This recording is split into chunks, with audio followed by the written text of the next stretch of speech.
भगवते शिवानंदाय। ओम नमो भगवते चिदानंद। मैं स्वागत के इस पहली कड़ी में ऋषिकेश मुख्यालय से पधारे हमारे सचिव ब्रह्मनिष्ठा जी हमारे बीच उपस्थित हैं। उनका स्वागत के लिए मैं हमारे डिवाइन लाइफ सोसाइटी देव ब्रांच के सचिव जी से आग्रह करूंगा कि वे माल्यार्पण कर स्वामी जी का स्वागत करें। श्री बरेड जी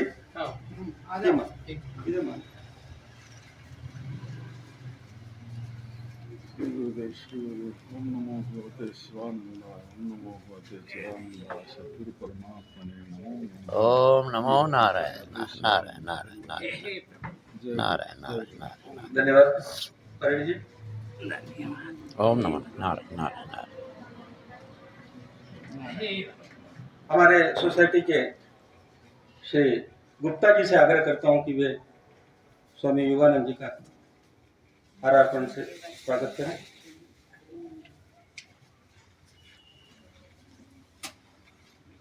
सच्चिदानंद भगवान की जय। नारायण नारायण नारायण। और मुझे आप अनुरोध कीजिए, मैं महेश्वरानंद जी हरे राम राम राम राम। अब इस तरीके हमारे महेश्वरानंद जी का स्वागत माल्यार्पण से कर रहे हैं स्वामी जी। बहुत बहुत धन्यवाद स्वामी जी। क्योंकि इसमें टाइम फील लेना है। ठीक है, 1 घंटे का शार्प प्रोग्राम था, तो मैं अब ऐसे कुछ माला और रखे हमारे मंदिर समिति के अध्यक्ष आग्रह करूंगा करा दीजिए करा कि हाँ आ जाइए।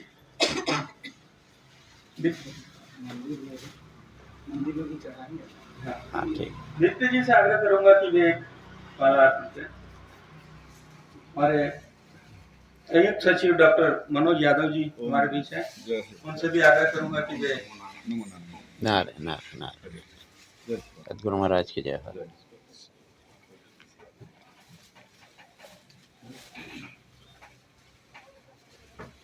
नहीं ये स्वामी जी तीन माला ओम सद्गुरु महाराज की जय।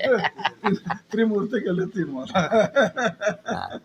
डॉक्टर साहब रुको ना, जब स्वामी जी कर रहे हैं तो मान लो। परम धन्यवाद स्वामी जी। गुरुदेव का तरफ से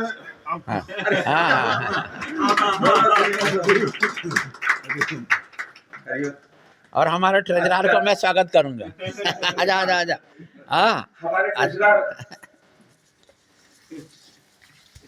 ओम सद्गुरु महाराज की जय हो। खुश रहो, आनंद में रहो, मस्त रहो। ठीक है, चलो बहुत बहुत धन्यवाद। चलो आज के आगे की प्रोग्राम के लिए मैं माइक स्वामी जी को नारायण नारायण।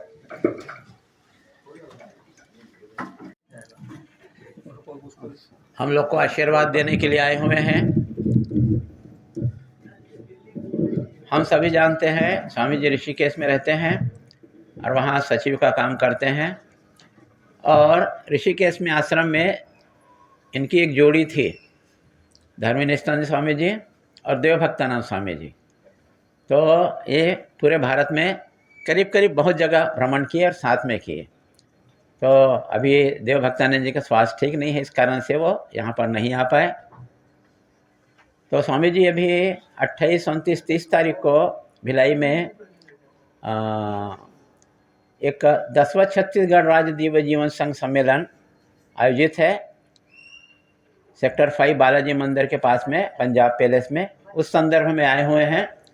क्योंकि स्वामी जी जल्दी आए हुए हैं, इस कारण से हमारा निवेदन था कि वो गुमरगुंडा में 20 तारीख से लेकर 25 तारीख तक के एक यूथ कैंप हर साल करते आ रहे हैं। तो स्वामी जी से निवेदन किए हम कि स्वामी जी अब जल्दी आ गए हैं, तो अब जो है वहाँ भी थोड़ा सा चलिए। तो स्वामी जी ने हमारा अनुरोध स्वीकार कर लिए और आज यहाँ फंक्शन है, सत्संग है दुर्ग में। उसके बाद में फिर 21 तारीख को रविवार को रायपुर में जो सत्संग होगा और 22 तारीख को स्वामी जी गुमरगुंडा के लिए निकल जाएंगे। फिर हम सब जो है 27 तारीख को गुमरगुंड, 26 तारीख वहाँ पुण्यतिथि वहाँ का महात्मा जी का, तो सदा प्रेमानंद जी का, और 27 तारीख को सभी महात्मा भिलाई के लिए निकल जाएंगे। 28 तारीख का है, तो आप सभी 28 तारीख को पहले 27, अब तो आप पास में रहते हैं, पर 28 तारीख को 8 बजे हम लोग शुभारंभ करेंगे हम जो है वहाँ पर। तो आप सभी के लिए रुकने और भोजन की व्यवस्था है, आप सभी लोग सादर आमंत्रित है। आप लोग आइए, बस समय को ध्यान में रखते हुए स्वामी जी से निवेदन कि अपना आशीर्वाद और उद्बोधन देने की कृपा करेंगे। ओम नमो नारायणाय। नमः शिवाय गुरवे सच्चिदानंद मूर्तये निष्प्रपंचाय शांताय निरालंबाय तेजसे त्वं हि विष्णुं विरचिस्त्वं त्वं च देवो महेश्वरः त्वमेव शक्तिरूपोऽसि निर्गुणस्त्वं सनातन निधये सर्वविद्यानां भिषजे भवरोगिणां गुरवे सर्वलोकानां श्रीदक्षिणामूर्तये नमः। नित्यं शुद्धं निराभासं निराकारं निरञ्जनं नित्यबोधं चिदानन्दं गुरुं ब्रह्मा नमाम्यहं, गुरुं ब्रह्मा नमाम्यहं। हरिः ओम। दुर्गे स्मृता हर्षवीतिमशेष जंतुः स्वस्ति स्मृता मतिमतिव शुभां ददासि दारिद्र्य दुःख भय हारिणी कातुदन्या सर्वोपकार करणाय सदा चित्ता। हरिः ओम। आज शुक्रवार है, शुक्रवार में आश्रम का रिवाज के हिसाब से देवी का प्राधान्य है, तो इसलिए थोड़ा सा देवी के एक भजन से शुरू करेंगे।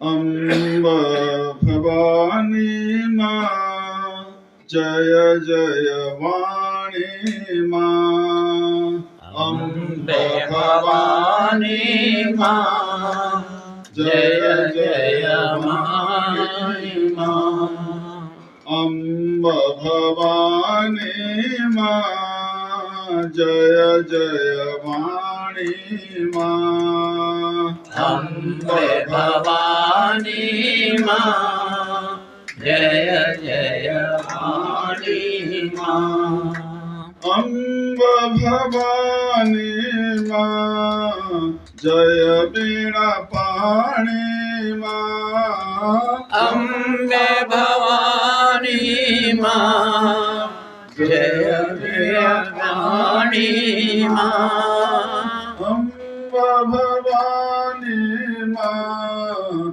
जय बीणा पाणी माँ, अम्ब भवानी माँ जय बीणा पाणी माँ, अम्ब भवानी माँ जय जय वाणी माँ, अम्ब भवानी माँ जय बीणा पाणी माँ, अम्ब भवानी माँ जय जय दुर्गा माँ, अम्ब भवानी माँ जय जय दुर्गा माँ, अम्ब भवानी माँ जय जय लक्ष्मी माँ, अम्ब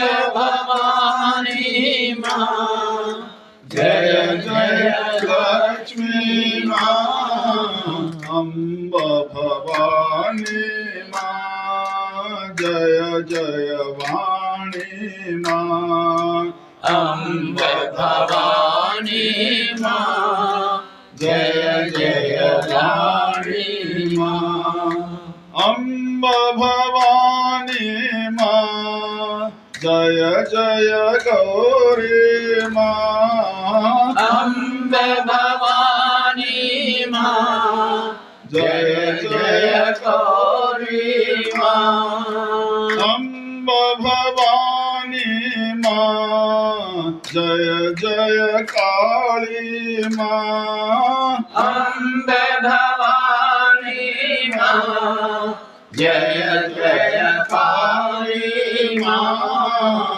अम्ब भवानी माँ जय जय वाणी माँ, माँ, अम्बे भवानी माँ, जय जय वाणी माँ। अम्बा भवानी माँ, जय वीणा पाणी माँ, अम्बे भवानी माँ, जय वीणा पाणी माँ। पराशक्ति महारानी की जय, जय, सद्गुरु भगवान की जय, सच्चिदानंद भगवान की जय, सद्गुरु स्वामी शिवानंद जी महाराज की जय, सद्गुरु स्वामी चिदानंद जी महाराज की जय, सब संतन की जय, सब भक्तों की जय, की जय। दिव्य जीवन संघ शाखा के सारे कर्मकर्ताओं के साथ जितने भी विभिन्न नाम रूप में यहाँ जो दिव्यात्माओं उपस्थित है, सभी को हार्दिक अभिनंदन। ओम नमो नारायण। हमारा परम सौभाग्य है कि जिसी का प्रशंसा करते हुए हमारे संत ग्रंथ थकते नहीं, वो सब हमको प्राप्त हुई है। क्या क्या है वो तीन चीज? वो तीन दुर्लभ माना जाता है: मनुष्यत्व, मुमुक्षुत्व, महापुरुष संश्रय। मनुष्यत्व, मानव जन्म भी दुर्लभ है, लेकिन मानव जन्म एक बात है, मनुष्यत्व दूसरी बात है। मानव शकल लेके भी लोग पशु जैसा जी रहे हैं, राक्षस जैसा जी रहे हैं, लेकिन मानविकता कहाँ? किसको मानव जैसा मानव मानेंगे? भूखे अन्न प्यासे पानी नंगे वस्त्र दे, सीताराम मनुआ सीताराम भजन कर ले। भगवान का नाम लेते लेते जो भी अपना योग्यता के हिसाब से जो वस्तु हमारे पास है, गुरुदेव जो बोलते share what you have with others, उसी को दूसरे के साथ साझा करके आनंद लेना है। जो कि गुरुदेव स्वामी शिवानंद का जन्म से ही वो गुण देखने मिलता था। उनका जन्मदिन में एक बार उनका पिताजी एक साल उनको दिए थे उपहार के रूप में, और दूसरे घड़ी में एक भिखारी आता, ऐसा ठंडी के दिन में ठिठुर रहे हैं, तन ढकने के लिए वस्त्र नहीं है, तो बिना विचारे तुरंत जाके वो नया साल को लाके उनको ढक देते। उनका मदर बोलते, माँ बोलते, बेटा पिताजी तेरा कितना स्नेह से तुझे ये उपहार दिए थे और आप उनको दे दिए। तो माँ मैं क्या क्या, पिताजी का ये जो उपहार का तो कीमत मैं चुका रहा हूँ, मुझे जो सुख मिलता उससे भी ज्यादा सुख मिलेगा इसी से। देखो वो ठिठुर रहा था, मुझे तो तन ढकने के लिए बहुत है, तो उसको मिल गया तो उसी से बचेगा, तो इसका कीमत तो मैं चुका रहा हूँ। ऐसा देखिए। और घर में जो भी पकवान बनता तो उनका सांग साथी को सबको बुला लेते, तो चलो चलो माँ ने ये बनाया है, चलो खाएंगे। कौवा को, कुत्ता को, गाय को, सबको खिलाते थे। तो ये गुण उनमें, माने मानव जन्म मिला तो ये सब होना चाहिए। हम खाना खा खा के हजमुला खा के हजम करना पड़ता है, ऐसा भगवान ने हमको दिया है। पड़ोसी में पूरा 2-4 दिन भूखा रह रहे, उनका जानते हुए भी हम देखा देता रहे, इसको मानविकता नहीं बोलते। तो मनुष्यत्व तो ये बात है, मनुष्यत्व जगाना है पहले। और मानव का देखिए, मानव को क्यों श्रेष्ठ बताया गया है? आहार, निद्रा, भय, मैथुन, ये 4 गुण तो सब में समान रूप में है। कीड़े मकोड़े, चिड़िया, जानवर, सब में ये एक गुण देखने मिलता। तो अगर उतने में ही हम सीमित रह गए तो बाकी जीवों से हम श्रेष्ठ कैसे हुए? तो धर्म ही तेषाम अधिक विशेषण, ज्ञान ही तेषाम अधिक विशेषण। धर्म ज्ञान ही बाकी जीवों से मानव को अलग कर देता। इसीलिए हमारे लिए जीवन को बनाने के लिए हमको यह अधिकार दिया है कि मानव जीवन मोक्ष कर द्वार। मानव जीवन मिल गया तो हमको सर्टिफिकेट, प्रमाण पत्र दे के भगवान ने भेजा है, तो मुक्ति की अधिकारी है। तो दूसरी जो प्रशंसा करते हैं मुमुक्षुत्वम, क्योंकि मानव को मुक्ति की अधिकार दे के भेजा है, तो बाकी खाने पीने, रहने सहने, वंश विस्तार करने में वो जो कि सबके लिए समान है, उसी में सीमित नहीं रह के वो मुक्ति के एक मौका मिला है, मानव जन्म मिल गया तो वो मुक्ति की प्यास जगना चाहिए, मुक्ति के तड़प आना चाहिए। मानो आप पहले जैसा, अभी तो बहुत नेशनल हाईवे सब बन गया, पक्के रोड बन गया, जान वाहन में हम घूमते। पुराने बात को अगर हम इतिहास से जो पढ़ते थे, रास्ता भी नहीं था, चल के रास्ता बनाना पड़ता था, जंगल जंगल जाना पड़ता था। तो ऐसे समय की एक कहानी, तो एक युवक शादी के बाद चले जाते विदेश। विदेश के मतलब अभी तो भारत से अमेरिका बहुत दूर है, लेकिन भारत में बहुत अलग अलग राज्य है। अभी हम छत्तीसगढ़ में है, छत्तीसगढ़ में उड़ीसा भी जाएंगे तो हम दूसरे देश जा रहे हैं, विदेश जा रहे हैं, ऐसा मानते थे। तो विदेश जाते थे, जहाँ सेठ लोग होते थे उधर नौकरी करने के लिए जाते थे।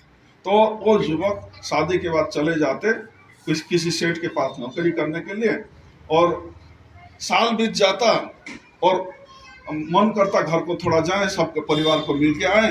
तो जो भी उसी टाइम तो कोई एयर बैग या अटैची नहीं था, तो पुटली बांध के ही चलते थे। और आज जैसा गली गली में होटल मौजूद मिलता, ऐसा भी नहीं था। तो राशन पानी लेके चलते थे। तो राशन पानी लेके घर के जो मेंबर्स थे, अपना स्त्री के लिए, पिता माता के लिए, वो कुछ कपड़े फपड़े लेके वो पुटली बांध के वो आ रहे हैं, दिन दिन एक एक दिन करके रात गुजार के वो आ रहे हैं। जिस दिन पहुंचने वाला था, जिस तालाब के किनारे वो विश्राम किया था, सुबह उठ के नहा धो के जैसा अपना पोटली उठा के चलने लगा, एक आवाज उनको सुनने मिला कि पथिक सावधान।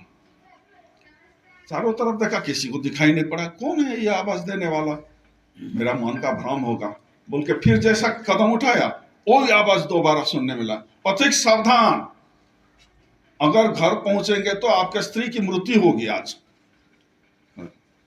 तो उसी दिन ही पहुंचने वाला था, करीब करीब पहुंच गया था रास्ता। तो सोचने लगा, ठीक है, इतना दिन गुजर चुका है, एक दिन रात में अगर रात गुजर देंगे रास्ता में ही। फिर जैसा कदम उठाया, फिर वो आवाज, आज घर नहीं पहुंचेंगे तो तेरा मृत्यु होगा। बेचारा क्या करेगा, और हमारा भी ये हालत होगा तो क्या करते हम चलते या रुक जाते, रुकेंगे तो अपना मृत्यु, चलेंगे तो जिनके लिए जा रहे हैं उनका मृत्यु। दोनों तरफ, माने एक तरफ खाई, दूसरी तरफ एक तरफ ब्रह्म हत्या, दूसरी तरफ गो हत्या। क्या निर्णय लेगा। तो बेचारा बड़े उलझन में पड़ गया, जो स्पीड में चल रहा था बड़े धीमी गति से सोच में पड़ गया, घर नहीं जाएंगे मेरा मृत्यु, घर पहुंचेंगे जिनके लिए मैं जा रहा हूं उनका मृत्यु, भगवान इससे उद्धार करो बोल के वो भगवान को स्मरण करते करते बड़े चिंतित होकर धीरे धीरे कदम बढ़ा रहे हैं। देखने लगा कि एक पेड़ के नीचे एक संत ने पूरा ध्यान मुद्रा में, प्रसन्न मुद्रा में बैठे हुए। वो जाके पूरा पोटली रख के साष्टांग उनका शरण में चला जाता। जब ध्यान खोलता, आंख खोलते, तो पहला नजर ही वो संत के ऊपर, सॉरी वो व्यक्ति के ऊपर आ जाता। तो संत का स्वभाव ही है कि कोई भी उनके शरण में आते तो उनको अभय दान देना। माँ भाई उठो, क्या है आपका समस्या, क्या है बताओ। तो उनको अभय दान देते हुए ऐसा उनको बोलते, पूछते क्या होगा तेरा समस्या। तो बोलते, महाराज जी इतना दिनों से मैं चल चल के आ रहा था, आज मैं घर पहुंचने वाला था, ऐसा सुनने मिला मुझे। तो दोबारा संत ने आंख बंद करके ध्यानस्थ हो जाते और फिर आंख खोल के मुस्कुराते हुए बोलते, डरने का कोई कारण नहीं है, आप अपना पोटली खोल दो, आपके पोटली के अंदर एक जहरीला सांप है। बोलते सच में जब पोटली खोला तो सांप निकला, सांप अपने रास्ता में चला गया। अभी चाहे घर जाओ चाहे रास्ता में रहो, कोई डर नहीं है। बोलते जो हम इसीलिए तृतीय जो बिरला बोलते ना, मनुष्यत्म मुमुक्षुत्म महापुरुष संशय। महापुरुष किसको बोलते हैं? जो दिव्य दृष्टा है, जो साधना करके वो दिव्य तत्व को जान चुके हैं, त्रिकालज्ञ होते हैं। तो वो देखिए, उसी टाइम कोई एक्सरे नहीं था, कुछ नहीं था, ध्यान में चले गए, और उनका पोटली में क्या है यह जान गए, बता दिए। तो संत के शरण में जाएंगे तो आपका कितना भी बड़े विपदा आने वाला है, उनके शरण में जाएंगे तो आपको उपाय बताएंगे और आपको अच्छे रास्ता दिखाएंगे। मार्गदर्शक वो ही होते। तो ये 3 वरदान हमको मिला है और 3 हमको मानव शकल तो मिला ही है, लेकिन मानविकता का विकास करना है, हमको मनुष्यत्व जगाना है। दूसरा मुमुक्षुता, मुमुक्षा में क्या स्वाद है, इसलिए मुमुक्षा के प्यास रखेंगे हम। तो मुमुक्षा का मतलब बताते हैं सर्व दुख निवृत्ति, परमानंद प्राप्ति, नित्य तृप्ति। ये स्वाद लबालब भरा पड़ा है मुमुक्षा में, मुक्ति में ये स्वाद भरा पड़ा है। हम कोई नहीं चाहते दुख, हम कोई नहीं चाहते निराश जीवन। तो जो कि पूरा सुख और शांति में भरा पड़ा है, वो स्वाद केवल मुक्ति में ही है। हम संसार में जो जिस चीज में भी हाथ लगाते हैं ना, जो चीज का प्यास डिमांड होता अंदर से, तो वो चीज के लिए हम समय देते, श्रम करते, और एक दिन वो चीज हमारे हाथ में लग भी जाता तो थोड़े देर के लिए हम सुख अनुभव करते। लेकिन हमारे संतों ने क्या बताया, संसार का कोई भी सुख हो वो निराला सुख नहीं है, सुख के साथ दुख जुड़ा होता है। माने 10 पैसा के सुख के लिए 90 पैसा के दुख हमको झेलना पड़ता है। ये संसार का सुख ऐसा है। परछाई